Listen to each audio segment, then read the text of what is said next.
If your Lexus GX is refusing to launch Apple CarPlay, don't head to the dealership just yet. Statistically, over 60% of connectivity issues are due to a faulty or uncertified charging cable. Before we tear into settings, let's start with a simple system refresh. Hold the radio volume knob for 10 seconds to force the Lexus Inform system to reboot. Check your iPhone settings to ensure Siri is enabled and screen time isn't blocking the connection.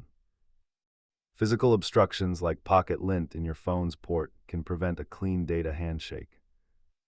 Wired connections are more stable, while wireless adapters often suffer from signal interference. Replacing the cable solves nearly half of all reported GX CarPlay problems instantly. If it still won't connect, try forgetting the device on both the phone and the car. Always use a genuine Apple cable to ensure the data transfer speeds meet Lexus requirements.